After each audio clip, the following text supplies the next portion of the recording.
Assalamualaikum warahmatullahi wabarakatuh. Semangat pagi teman-teman sekalian. Sekali lagi saya mengucapkan terima kasih atas berbagai dukungan, masukan, dan pertanyaan. Bahkan saya jumpai pertanyaan dari Era Sianipar, ternyata menunjukkan modul yang sempat saya distribusikan kurang lengkap, walaupun saya sudah memuatnya di halaman 29, karena teman kita Era Sianipar ya menanyakan bagaimana nih penerapan suatu katakanlah panduan yang secara ringkas menjelaskan faktor penggerak market yang biasa dikenal sebagai Elvis ya. Ini bukan penyanyi lawas ya. Elvis adalah singkatan dari earning, liquidity, valuation, interest rate, sentiment.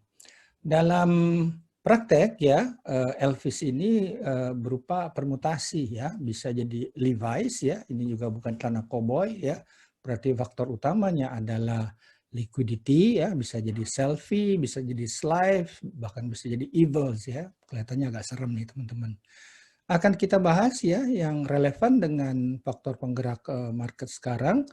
Saya juga sudah merevisi nih, thank you buat Era sih ini Pak ya gitu. Jadi teman-teman silakan nanti buka di halaman 29 ya. Halaman 29 itu terlihat bahwa faktor penggerak adalah permutasi Elvis ya gitu. Jadi earning itu adalah laba, kemudian liquidity ya terutama yang berasal dari luar negeri asing ya.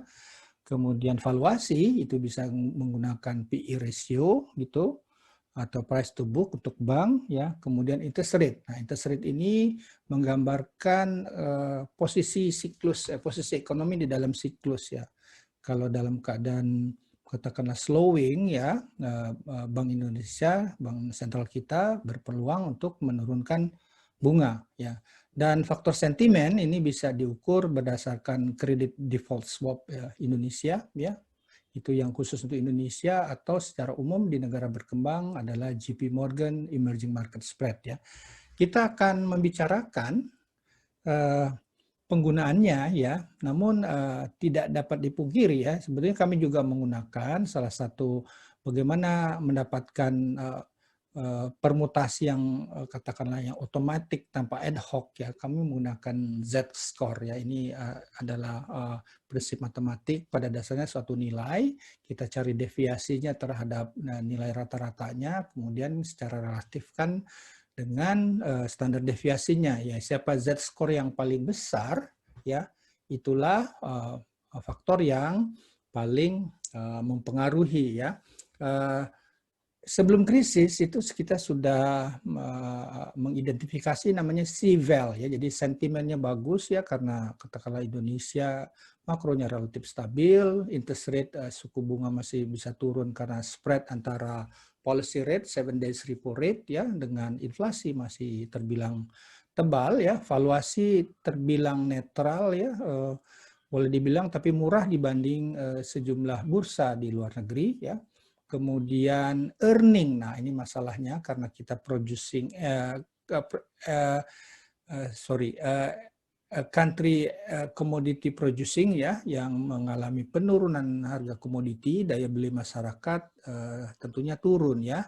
Kemudian liquidity, nah liquidity ini shock itu turun sekali untuk pertama kali dalam 10 tahun itu, asing ya, investor asing keluar dari SBN, sementara dari saham itu sudah 4 tahun terakhir.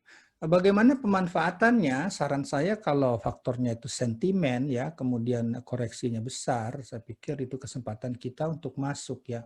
Tapi kalau faktor earningnya itu yang ada di belakang, nanti kita akan tunjukkan misalnya kaitan antara harga komoditi dengan pertumbuhan M1 growth ya. Again, teman-teman sekalian, mohon diingat bahwa M1 growth itu adalah indikator moneter untuk mengukur daya beli ya.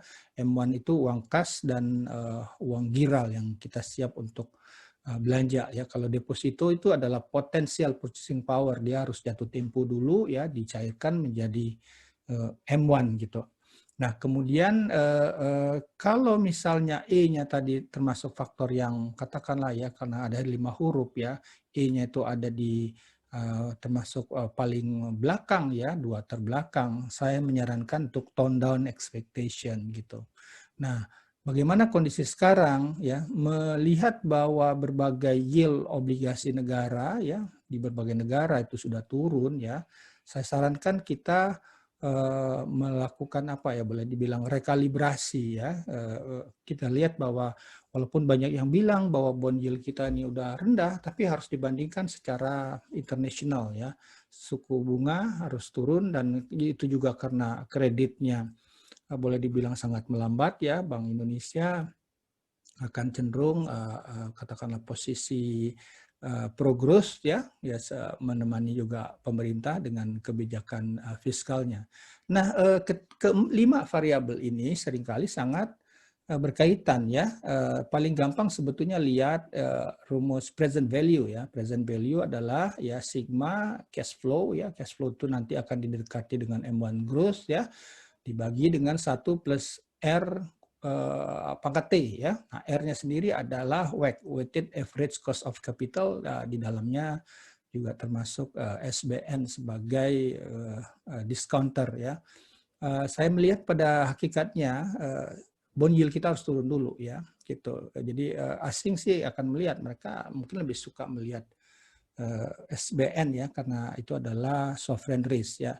Namun di atas semuanya itu tentunya asing juga melihat faktor lain, apakah supply risk, apakah masalah sentimen karena polemik independensi central bank kita ya, kemudian juga masalah currency risk ya. Currency risk ini terkait dengan bagaimana katakanlah upaya kita untuk mendorong manufaktur ya, sebagai pendulang devisa yang menggantikan komoditi yang harganya sedang turun.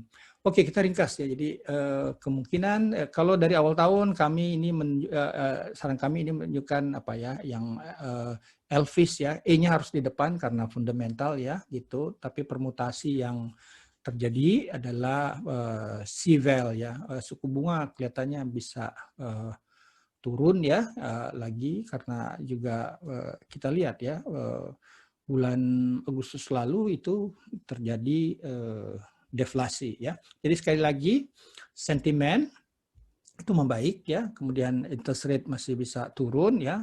Saran saya sih ini melihatnya berarti interest rate sensitive sector ya, termasuk juga SBN. Valuasi kita sekarang berdasarkan ya, kan kita ganti ini dulu ya, ganti screen ya. Kita punya screen yang baru nih teman-teman ya. Thank you ya buat era Sianipar nih ya. Jadi bisa dilihat nih PE ratio kita PR ya itu di 19 ya. Jadi seringkali orang mengatakan oh ini mahal gitu ya. Ini harus dibandingkan dengan PE ratio di berbagai negara ya. Nah, kita lihat bahwa yang termurah, dan itu sebabnya kenapa dia itu meningkat paling pesat ya, 10% itu yang Shanghai Composite karena dia masih murah. Tapi siapa yang mahal? Nah, ini kelihatan sekali yang mahal adalah indeks saham Brazil ya, IBOV itu.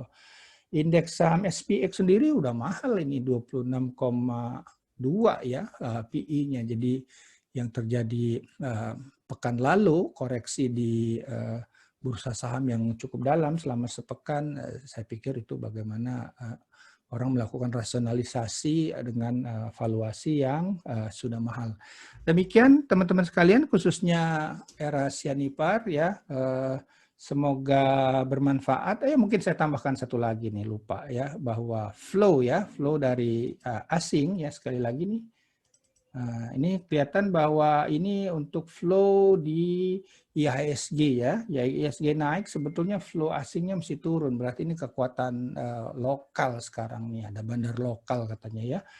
Ini adalah bagaimana tahunan nih dari tahun 2010 dan 2020 ya. Yang warna hitam ini adalah flow untuk saham ya. Nah, kelihatan di tahun 2019 ini kelihatan positif, yang warna hitam ini sebetulnya ada, kalau tidak salah, tender offer Bank Danamon. Sebetulnya 4 tahun terakhir nih merah ya. Nah, kenapa merah itu ya karena investor asing mereka melirik kok Indonesia tidak seperti dulu ya, saat komoditi booming, daya beli kita meningkat.